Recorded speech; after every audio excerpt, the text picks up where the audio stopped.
पूरा खर्च उठाती हैं, एक नए हुनर के सहारे जिसने उन्हें नई शुरुआत दी। विमला की कहानी शुरू होती है उसके बचपन से। घर की आर्थिक हालत के कारण उसकी शादी छोटी उम्र में कर दी गई। सिर्फ 10 साल की उम्र में उसे स्कूल छोड़ना पड़ा और घर की जिम्मेदारियां संभालनी पड़ी।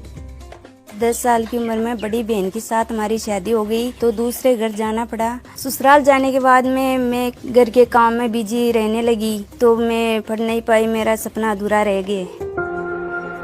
समय बीता और एक हादसे में उसके पति की मौत हो गई। छोटे बेटे अंकित और बेटी मोनिका के साथ अकेली रह गई। ससुराल से सहारा नहीं मिला और मायके में भी हालात आसान नहीं थे। बच्चों के भविष्य की चिंता उन्हें लगातार परेशान करती रही। मेरे दिमाग में ऐसा डर था, मैं क्या करूं। छोटी उम्र में हमारा पति एक्सपायर होने के बाद तो छोटे छोटे तो 2 बच्चे थे, एक लड़की और एक लड़का। तो लड़का 4th क्लास में था और लड़की 8वीं क्लास में थी।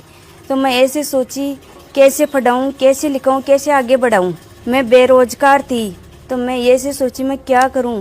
तो मेरे ससुराल वालों भी मुझे तंग करने लगा और घर से बाहर निकाल दिया। फिर मेरे पियर चली गई तो मेरे पियर वाला ने सपोर्ट किया, मेरे भाइयों ने और मेरे पिताजी ने, मेरी माताजी ने, उन को सपोर्ट किया। तो फिर मैं कुछ खेतों में काम करने लगी, ध्यान की मजदूरी करती थी। परिवार के साथ के बावजूद तानों और दबाव के बीच विमला ने खेतों में मजदूरी कर बच्चों का पेट पाला। तभी आंगनवाड़ी की एक बैठक में उन्हें उषा सिलाई स्कूल की ट्रेनिंग के बारे में पता चला। 2021 में घर वालों की शंकाओं के बावजूद कि सिलाई से क्या होगा या घर से बाहर जाना ठीक है या नहीं, विमला ने उन्हें मनाया और रींगस में 9 दिन की ट्रेनिंग ली। ये उनका गांव से बाहर पहला अनुभव था जहां उन्होंने मशीन चलाना और बुनियादी सिलाई का प्रशिक्षण लिया। उन्होंने सभी को देखी, महिला को ये सोची भाई हाँ यहाँ पे तो मशीन तो मिलेगी या रोजगार करने आए तो हम भी करेंगे। फिर मैं देखी, मेरे को बहुत अच्छा लगा। धीरे धीरे फिर मैं सिलाई सीखने लगी। मेरे को मशीन भी चलाने नहीं आती, फिर मैं मशीन चलाने सीखी, सिलाई सीखने लगी। ये Shyam ji sir, Mohan ji sir, Vijay ji sir, Dharmendra ji sir, संतोष में मेरे को बहुत अच्छे लगे। फिर मैं अच्छा खाना खिलाया, अच्छा खेल कूद करवाया। पहली बार गई थी मैं तो मैंने बहुत अच्छा लगा। मेरे को मशीन मिली वहाँ पे और सर्टिफिकेट मिला और मैं घर पे आई थी। गांव वाले, पड़ोस वाले, मेरे भाभी माँ, सब घर के माँ सभी देखे थे। तो ऐसे सोची वो आपने तो मशीन लेके आई हो, जो जिद करी वो पूरी कर लेनी। मशीन और सर्टिफिकेट के साथ लौटकर विमला ने स्थानीय ऑर्डर लेने शुरू किए और जल्द ही महीने में 8 से 10 हजार रुपए कमाने लगी। उन्होंने गांव की महिलाओं को भी सिलाई सिखाना शुरू किया। 2022 में उनकी दूसरी शादी दर्जी मेवाराम से हुई और अब दोनों मिलकर काम और डिजाइन आपस में बांटकर गांव में अपना काम चलाते हैं। आज विमला की कमाई से बेटी की प्राइवेट पढ़ाई चल रही है, जो सीकर में मेडिकल की तैयारी कर रही है, और बेटा खंडेला में 12वीं कक्षा के लिए पढ़ रहा है। मजदूर से दर्जी बनने तक का उसका सफर अब गांव में सम्मान से देखा जाता है। अपनी कक्षाओं में विमला महिलाओं को कम उम्र में शादी न करने की सलाह भी देती है। घर पे आके सिलाई करने लगी, फिर मेरे साथ महिला जुड़ने लगी धीरे धीरे। फिर नए डिजाइन के कपड़े बना के देती और वैसे बोलती मेरे को भी सिलाई सिखा दो।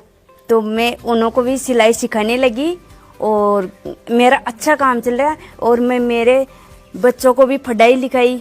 पहले तो सरकारी में पढ़ता था, फिर मैं प्राइवेट में पढ़ाई। हमारी कोई इज्जत ही नहीं थी। तो मशीन के बाद में, सिलाई करने के बाद में मेरी इतनी इज्जत हो गई।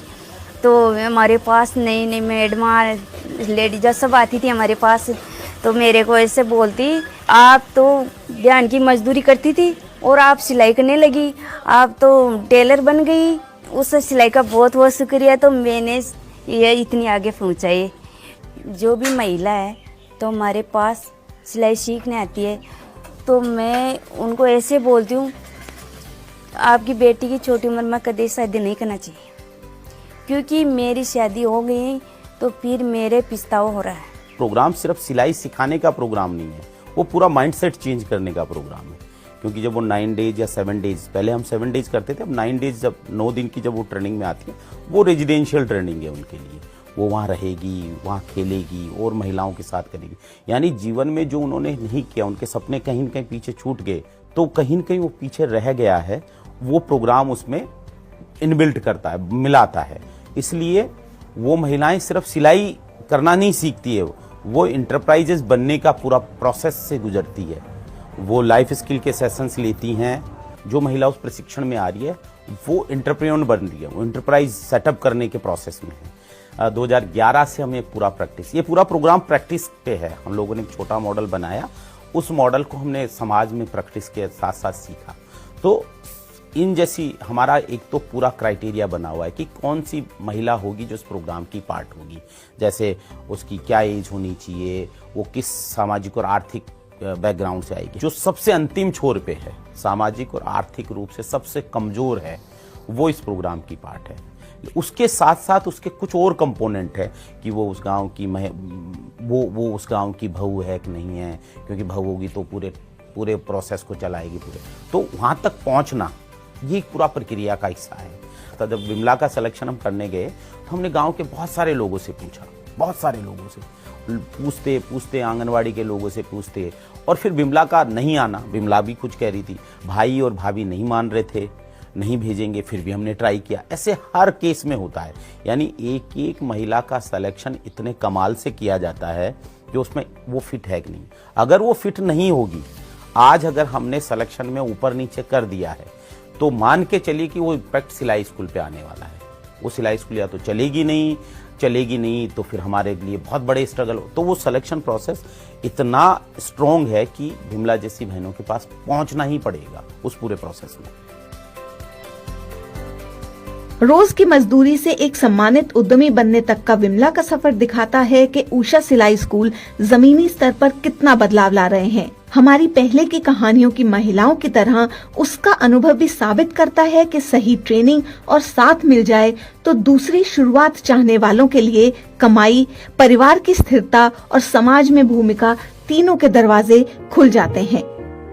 ये सिर्फ पैसे कमाने की बात नहीं है, बल्कि खोया आत्मविश्वास पाने, अपनी पहचान दोबारा गढ़ने और जिंदगी की कहानी को एक नए सिरे से लिखने की बात है। और कभी कभी इसके लिए बस एक सुई, एक धागा और एक दूसरा मौका ही काफी होता है। तो अगली बार जब आप किसी खूबसूरत से सिले कपड़े को देखें तो याद रखिए, हो सकता है उसमें किसी ऐसी महिला की कहानी बुनी हो जिसने उम्मीद तक पहुंचने के लिए अपनी जिंदगी को सिलाई के टांकों से फिर से जोड़ा हो।